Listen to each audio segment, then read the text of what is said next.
ริวารังภิกขุสังฆัสสะโกโรตยามะสาธุโนภันเตภิกขุสังโฆสุติยัมปิ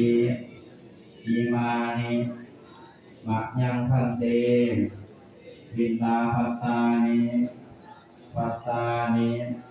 อัฏฐาปริกาจิวรานิกัปปะโลกังปัจจญาทานังสาปริวารังภิกขุสังฆัสสะ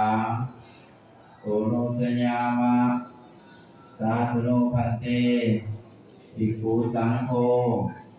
ตาติยัมปิอิมานิมะยังพันเตวินาภัสสานิภัสสานิอัฏฐาปริกาจิวรานิกัปปะโลกังปัจจญาทานังสาปริวารังภิกขุสังฆัสสะโอโรสยามะสาธุโนภันเตภิกขุสังโฆอัมมหากัง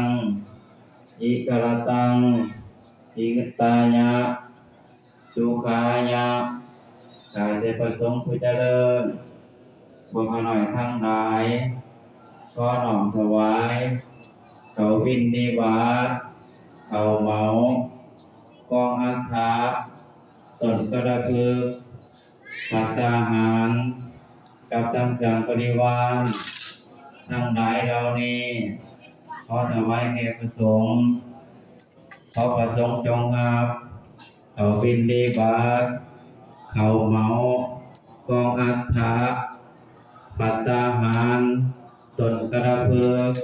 กับทั้งเครื่องบริวารทั้งหลายเหล่านี้อันเป็นของพวกหน่อยทั้งหลายขอถวายแก่พระสงฆ์ขอพระสงฆ์จงรับถ้ารับแล้วเพื่อประโยชน์ในความสุขความเจริญจงมีแก่พวกหน่อยทั้งหลายโดยบุญกุศลทั้งหลายขออุทิศถึงดวงวิญญาณบิดามารดาสามีภรรยาผู้ประสาอาจารย์เจ้าดินเจ้าทางเจ้ากรรมนายเวรและสรรพสัตว์ทั้งหลายขอให้มาเอา